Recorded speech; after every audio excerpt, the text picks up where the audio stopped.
Halo teman-teman, selamat datang di Sejarah Indonesia.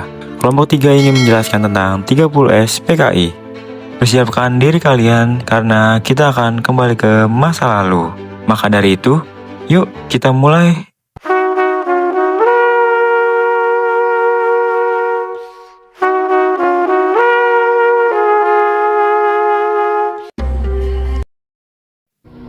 Tragedi 30 September 1965, lebih dikenal dengan G30 SPKI, adalah salah satu babak paling kelam dalam sejarah Indonesia. Sebuah peristiwa yang menorehkan luka mendalam, meninggalkan trauma dan perpecahan yang dampaknya masih terasa hingga hari ini. Dini hari tanggal 1 Oktober 1965, sebuah kelompok yang menanamkan diri Gerakan 30 September atau G30S melancarkan aksi penculikan dan pembunuhan. Mereka mengincar 6 jenderal Angkatan Darat di kediamannya masing-masing.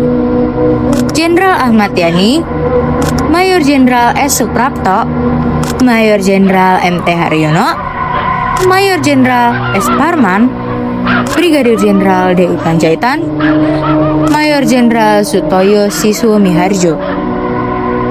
Jenderal A.H. Nasution berhasil lolos dari penculikan, tetapi putrinya, Ade Irma Suryani, gugur tertembak.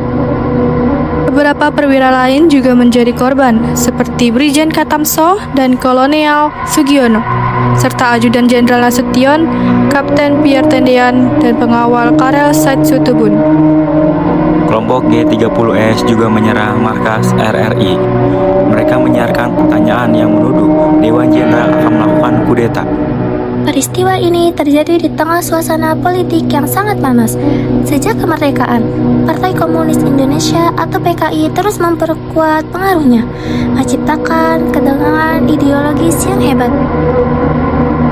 PKI dengan ideologi komunisnya berhadapan langsung dengan Pancasila.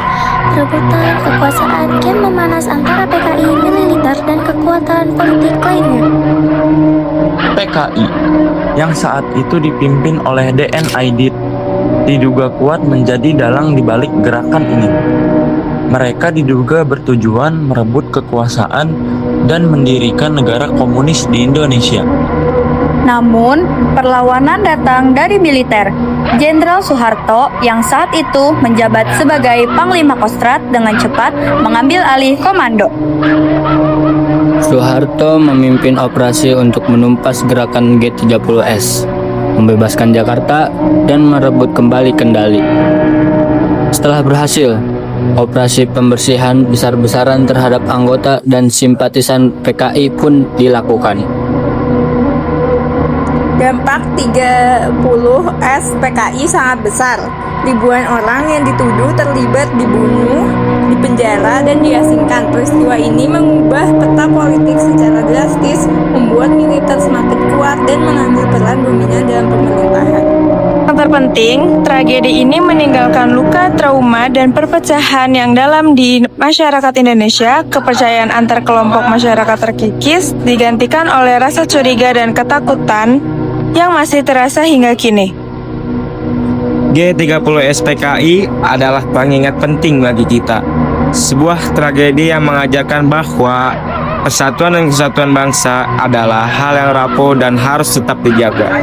Belajar dari masa lalu, kita harus terus berupaya membangun Indonesia yang damai dan adil, berlandaskan toleransi, dialog, dan musyawarah dalam menyelesaikan setiap perbedaan, agar sejarah kelam ini tidak pernah terulang kembali.